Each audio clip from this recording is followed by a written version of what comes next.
I grew up in a family of dentists. Obviously, my inclination was towards dentistry because in our culture, it's so common that we follow in our parents' footsteps. So, यहाँ पे तो you will see very often how kids follow in their parents' profession and in the same, at least in the same field as them. So my mother was an orthodontist and my father is an oral surgeon, and I watched them working all these years. So I've been around the clinic. I liked the profession. It seemed very easy to work around. I mean, as a woman with a family life, kids, I saw my mother manage both family life and work. Also, they were struggling. They established themselves from scratch, so it was a little difficult for them.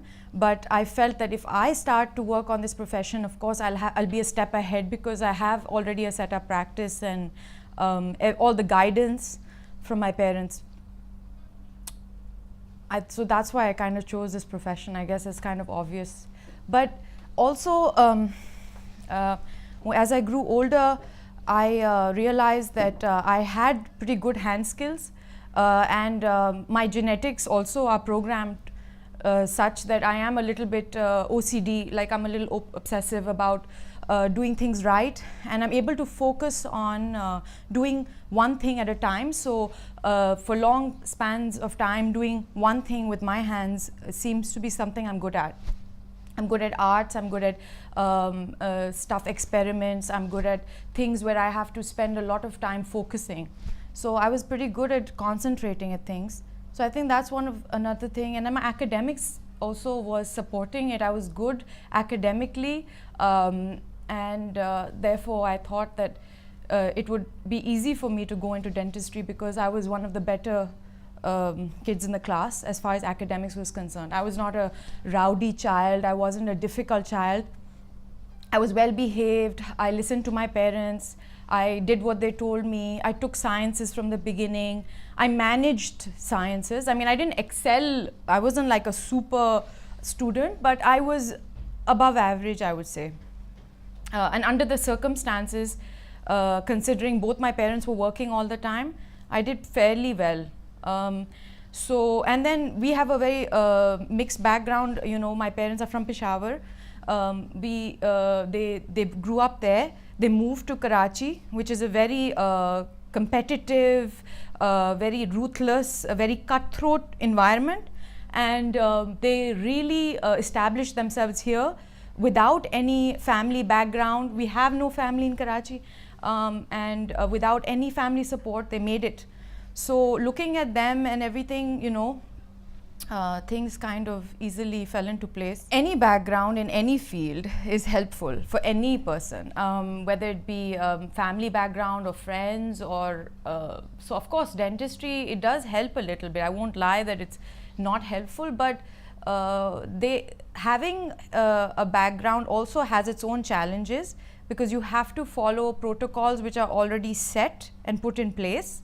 You have to follow systems that have been established by someone 30 years ago or 20 years ago, and you have to try to mold that system according to yourself.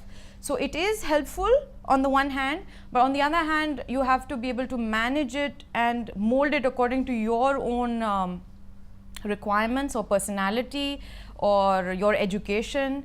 So yeah, I mean, but the encouragement and the support is unbelievable. To have a family background in the same field, in any field, but in dentistry also, because dentistry itself is a pretty stressful profession, and it has evolved over the years. I mean, it was so many years ago, it wasn't what it is today. So it is moving rapidly. I mean, it's gone from nothing to something, and therefore it is definitely helpful to have some family support. In the 90s, nobody knew about dentistry, or 80s I would say, but then from the 80s to the 2000s, you would see a big change in the way dentistry is viewed upon. So I think it has changed a lot, dentistry, and then having a family person who's been through that change and has seen it evolve is also very helpful for anybody. When I first graduated from dental school, I didn't think I would become an orthodontist. I actually saw my mother working late hours, she would not come home before 7:30 in the evening. I still remember the time because I would wait for her every single day, 7 o'clock, 7:30, and all the kids get off from school, and then she would come at 7. So I thought, orthodontist, no way, I'm going to do, you know, something else. There's 4 or 5 other specialties in dentistry. I can do endodontics, I can do perio. I loved endo in those days when I was doing my house job. I said I can do operative, which is very popular amongst the young kids. And I also thought of all the other specialties. And one thing that changed my mind was 2 to 3 years working as a general dentist. When I went to, the smart thing that I did with my life, I didn't realize at the time that it was a good thing I was doing. I thought it was just an additional qualification, but I went and did again 2 years of general dentistry in the US. I got a DMD degree, which is up there. So I got a degree from Boston University after my BDS. So I got another general dentistry degree. That gave me another perspective on general dentistry. And then I worked for 2 to 3 years as a general dentist.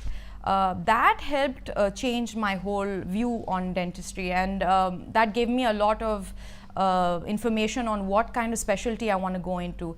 That's why I would advise any dentist to wait for a couple of years, or maybe at least a year before deciding what specialty to go in, because you can make the wrong decision very quickly. And I saw myself change over 2 or 3 years and completely went from a different way of looking at dentistry to another way. So I think I would recommend definitely waiting at least a couple of years. And then I chose orthodontics as my specialty, and then I went back to school for 3 years and did orthodontics. And then that has really helped me a lot. I mean, ortho is probably 50% of what I'm doing, more than 50%. And it's what I'm really proud of, and it's what helps me sleep at night. Let's put it that. I mean, it's what I look forward to. It's what makes me smile every day. Orthodontics is something else for me. I can't explain it to you. And therefore, I would recommend definitely specializing. I didn't think I would do specialization. Okay.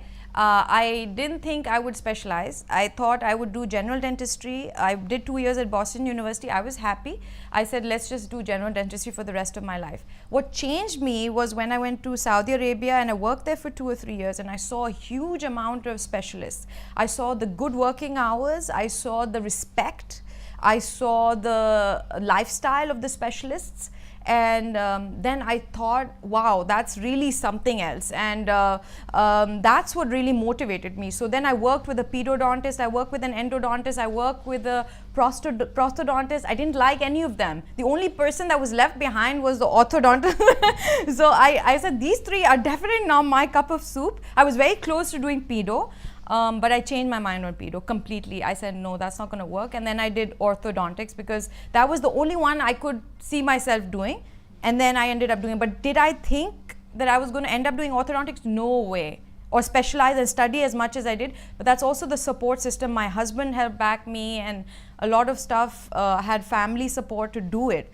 But I thought general dentistry was enough. I mean, okay, how important is post-graduation?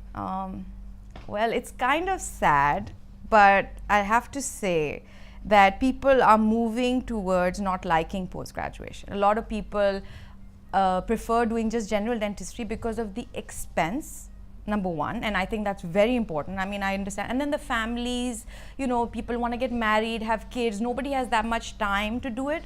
So these are the bad points of doing post-graduation. But how important as a person, I mean, it's the biggest gift you can give yourself. I mean, if you can give up anything in your life, it will be this. I mean, I would recommend to any dentist, if you want to favor yourself and you want to give yourself the professional satisfaction and make yourself feel proud of your own work, I would definitely suggest doing some type of post-graduation. So yeah, I mean, it's a personal thing, but of course people have so much family pressures and other issues, you know, financial issues where they can't get out of it and they can't do post-graduation. But even if you're 60 years old or 50 years old and you have an opportunity to do post-graduation, I would recommend going for it. It's better working hours, better pay, better lifestyle, more respect, and you change as a person. I mean, you look at things differently. So it does pay you off at the end of it. So if you are ready to make that investment and you believe in yourself, go ahead with it. But you have to be confident enough to say, I can do this. That's something that comes with time, and if you're ready, then do it. But don't put yourself into it just because everybody else is doing it or because it's just something that looks good.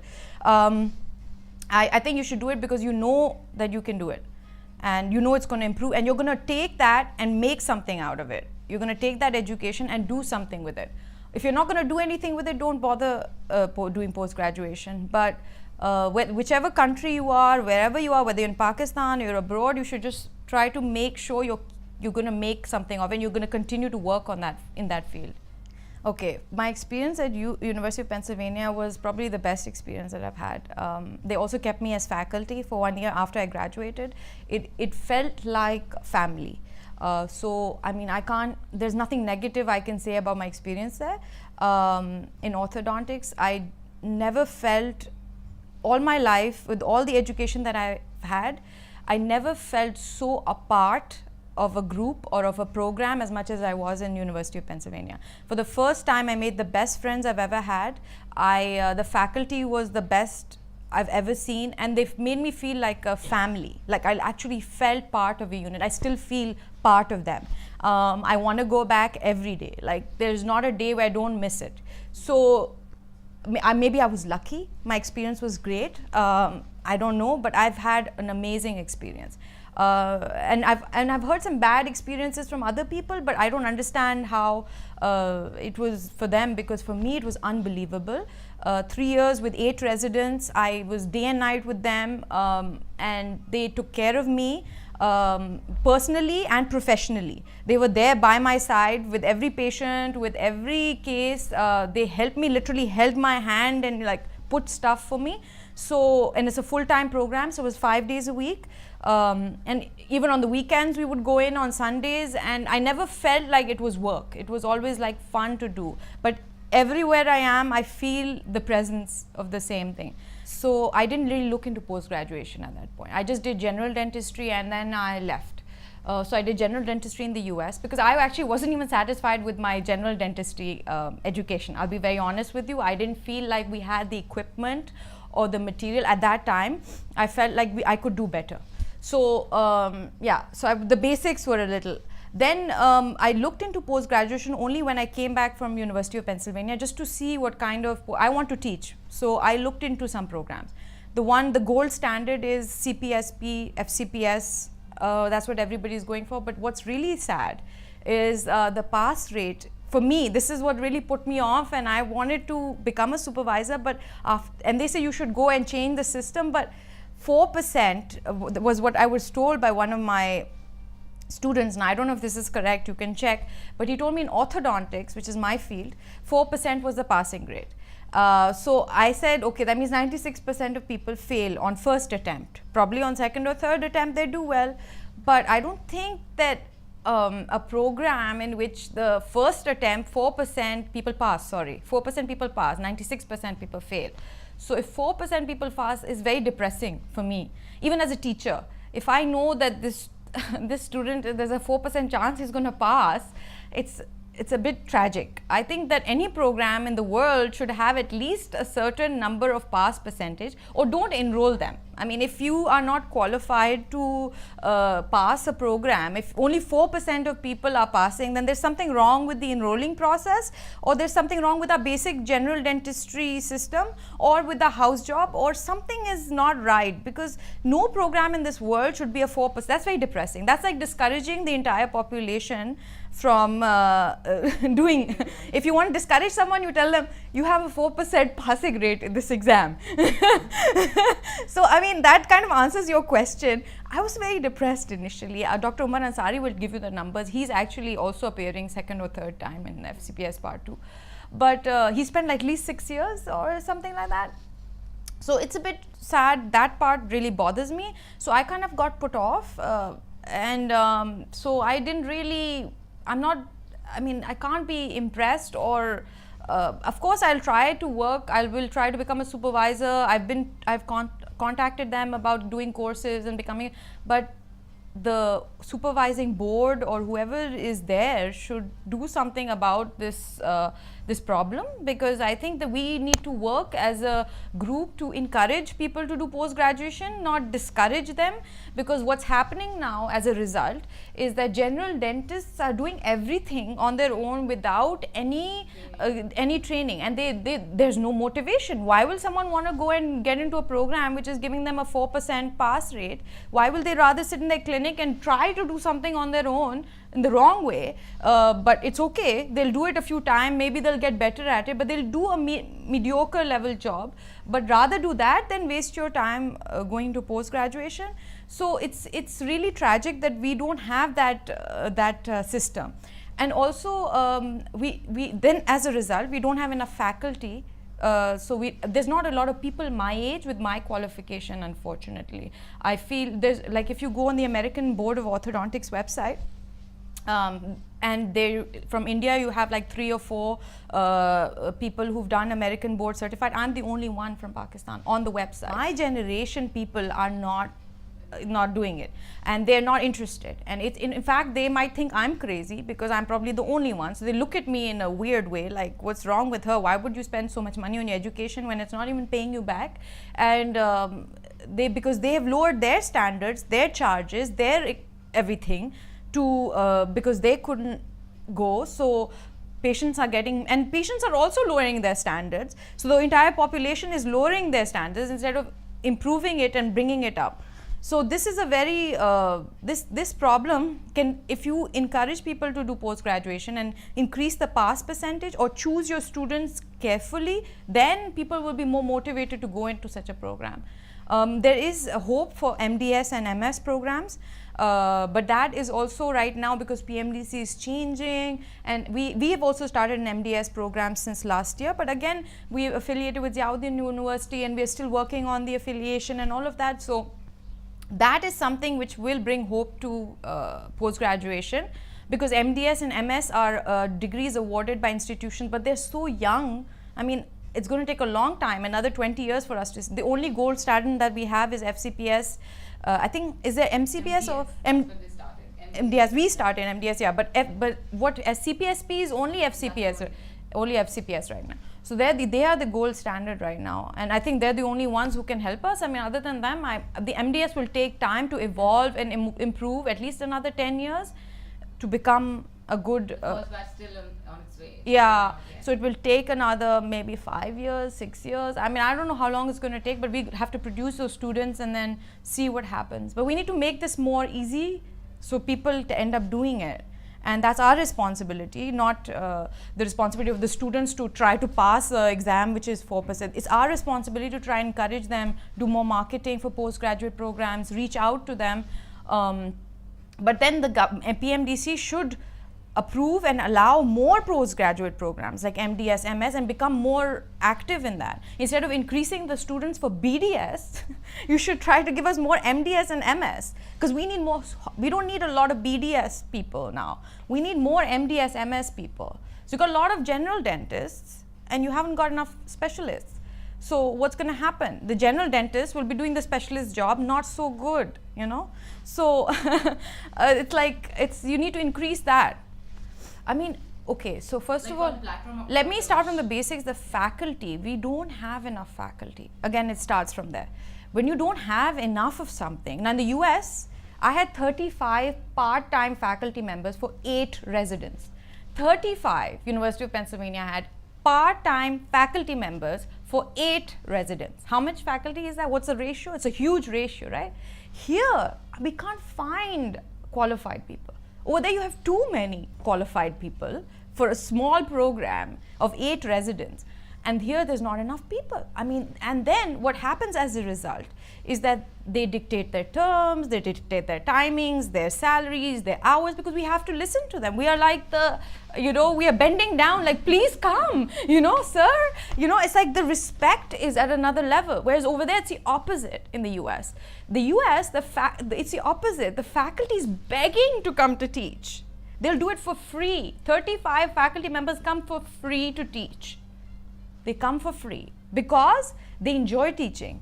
They love it. it gives them, it gives their profile, it makes their profile look good. They advertise it, they market it. We are teachers, we teach, you know. There's a completely different way of looking at it. And they'll spend their own gas, their own petrol, their own parking, not even their parking fees is paid for. They pay for their own parking, they'll take the residents out for lunch, and all free, you know. Okay, and what are they getting out of it? Nothing, not really. I mean, okay, they market it on their website and they show that they're faculty, maybe they get a few CE credit hours and they get free courses and this and that, but the time that they put in and their sincerity is another level. So when you have a lot of people in a lot of specialists, that creates competition. When that creates competition, that creates quality. And that's what Karachi is proud of, because we have a lot of competition, we have a lot of quality, because we give a chance to everyone, and everyone has a chance to come up. So if it's going to happen, it's going to happen in Karachi. If it can't happen in the other cities, it's too small, because we have a lot of people. And increasing the number of postgraduates will improve the quality, because they will compete with each other eventually. But that's going to take a long time for us to get to that stage. So that's the question you were asking, the difference in the education standards. So then that improves automatically the same course objectives we have as they have. But the implementation is different because of the number of faculty and the number of educated, qualified people, and the number of people that PMDC is allowing to get through. I mean, my own certification has been there for 2014, 2 years. PMDC is going to call me for an interview in the next few months. I mean, another colleague of mine, she waited 3 years. So, you know, I mean, if you're going to wait 3 years to give somebody an assistant professor status, what are you going to expect is going to happen in the future? You know, I mean, the system needs to, it's all about the authorities at the end of the day. It has to happen there. They promote MDS, they promote MS, they promote more postgraduates, they approve more assistant professors, they approve more associate professors, they give us more professors, we're in good shape. But of course they have to choose between deserving and non-deserving candidates.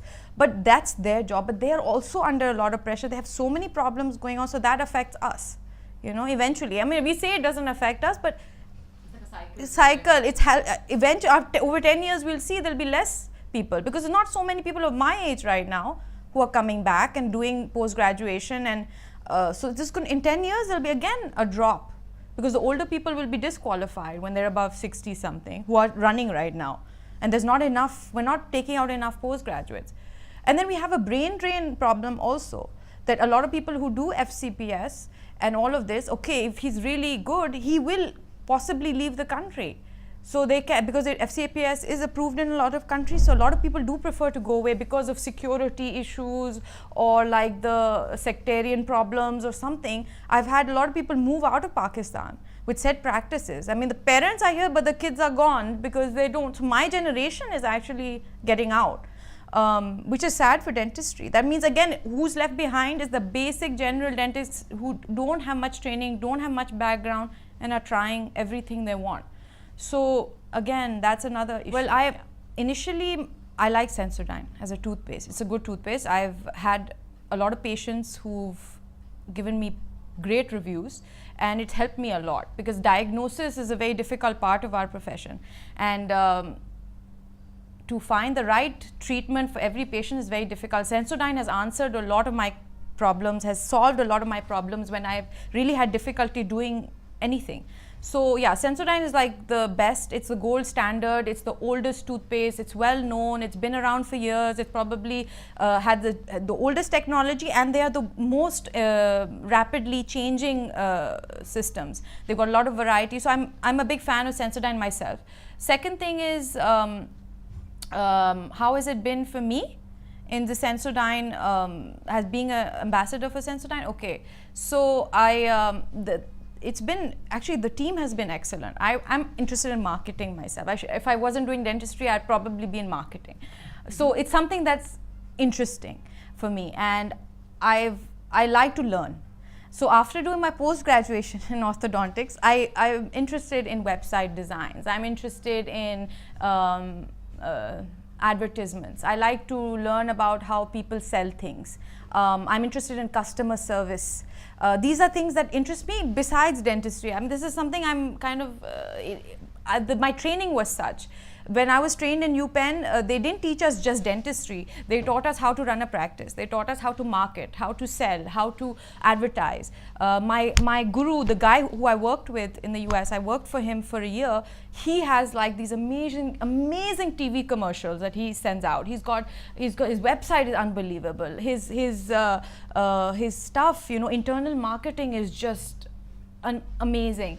And it excites me, this thing. I mean, marketing is something that so that's why I got into this, because I wanted to learn from them, because I like the way they do stuff. And I wanted to see how they do it. And I keep asking them, like, does it make a difference if I'm doing the ad? And how do you guys count your success? And how do you guys approve it? So that's why I got in. It's just pure like interest.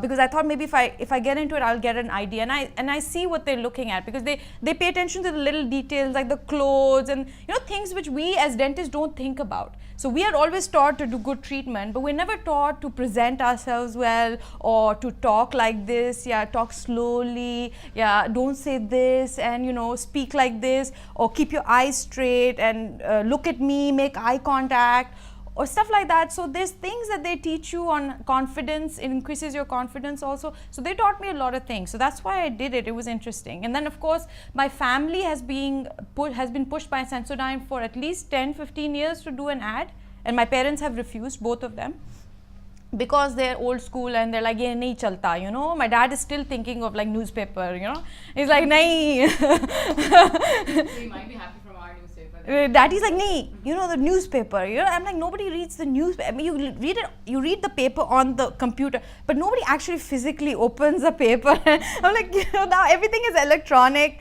We go on Facebook, there's, links, and, because paper is like a waste of money now. So but that generation is now. So I think the best way of communication is through videos, and Pakistan needs it. I mean, if there's somebody who can come up, not in my field, even in any field, if you have any good background, I want good people to come up, because we have enough negative things going on.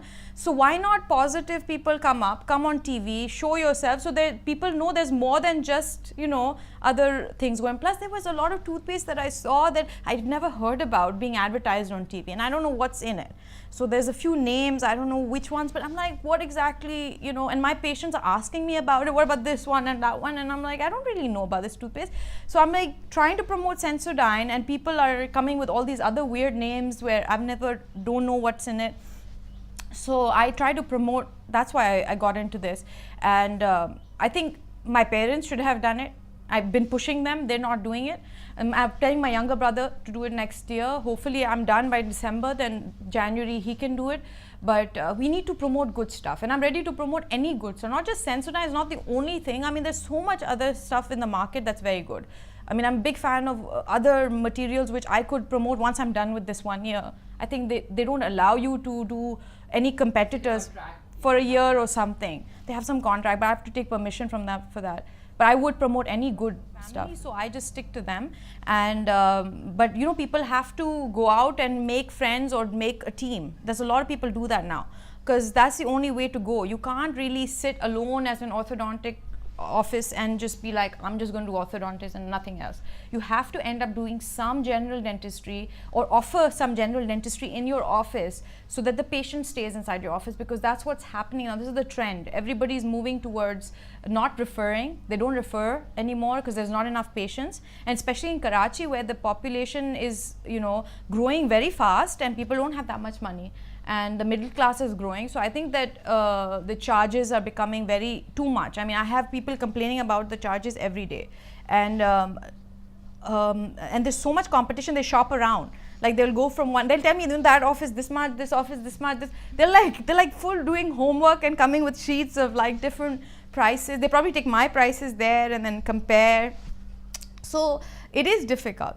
But we have to work on marketing, we have to work on education.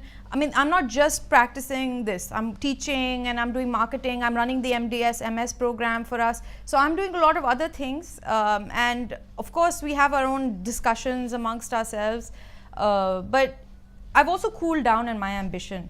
I was very ambitious about 2 years ago, extremely. When I came back, I was working like a dog. I used to work till 9 o'clock at night. I was obsessed with working. But now after 2 years, I've just said like 7 o'clock I need to go home. Like this is crazy. And my husband's also surprised. He used to come at 9, 9:30 and now you come at 7. But I've like taken it down because I believe that in Pakistan you need to be a little bit more calm about, you can't like in the US I was working a lot more. I was working 35 patients a day, sometimes 50, sometimes 60 patients a day. And the life was very like, we couldn't sit, you know, I couldn't sit. Here, it's like very, patient takes an appointment at 10 o'clock, he comes at 10:30, 11. Sometimes his morning appointment comes in the evening. So we have to be very flexible and very relaxed and low-key and not like expect people to be on time. Yahan pe the lifestyle is very relaxed and very slow. I think it's probably faster than the rest of Pakistan, but still there's a little bit of, for me, comparing to the US, so if the patient comes 15 minutes late, we have refused, go please. You have to go home, make another appointment. Like that was how bad it was.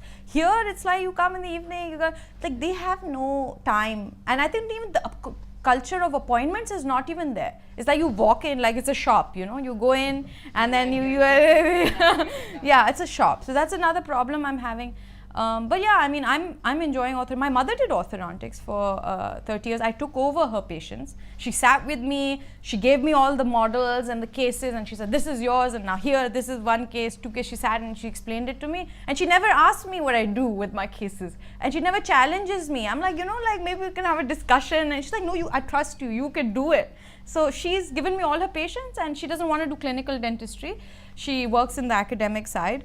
So she's given up this, but she's like, you enjoy it now, just do it. And she doesn't interfere in any of my things. My dad comes and he like tries to find out what's going on, but he doesn't know much about ortho. But I'm the one, my mother was doing it, then I'm doing it. So she doesn't interfere. She's a good boss. I mean, she gave me everything. And I mean, she's very helpful. So I had a good guide, and she built up a practice here over the years. So now I'm just taking it forward. Okay? So 2 more questions. Okay. Do you think you'll be still interested in dentistry in next 10 to 20 years? After Yeah, but I'm moving more in the business direction. I'll be honest with you. I got your point. Yeah, I'm actually now going to enroll in some business courses, and I've already planned that out. Because you see, we are human beings. You know, I want to learn. How can you sit and do just one thing and not do anything else? I want to learn about every aspect. I want to learn about the reception. I want to learn about the accounting. I also want to do accounting courses at some point. I want to learn about this sterilization equipment. I want to learn about equipment engineering. I mean, there's so many things. There's not one thing that I'm not going to learn. My brother knows how to set up a dental unit, like with pieces. I don't. You know, I was feeling bad, like I don't understand. Like if this breaks, how do I screw it back on? So I'm interested in that. I'm interested in IT courses. I'm interested in bringing softwares. So yes, I will be interested, but something related to dentistry. But yes, I will definitely do dentistry. But dentistry for me now is a hobby, like I said. You know, it's not like I'm learning like crazy amounts of stuff. I'm learning every day, but not that level. But I want to like learn marketing and IT, business management, and development. Okay. Yeah. So what are your views about dental news and any message for the upcoming? Okay, dental news, the quality is very good. I enjoy their papers. I hope more people come forward and give interviews for dental news, because I think for the younger graduates who are coming up, I think it's a great source of information. And that's why I teach, is because I want people to know that I exist, and that there are people like me out there. And I want other people who have similar qualifications to come forward and be like, hey, I'm here, I'm in Pakistan, I'm working, I'm doing this. And dental news is one of the, probably the best for dentistry. I mean, probably all our graduates, all our undergraduate students read your paper. Yeah. And we read it also, but because we're so busy, sometimes I miss a few articles here or there, but for them, it's like a really good source of information.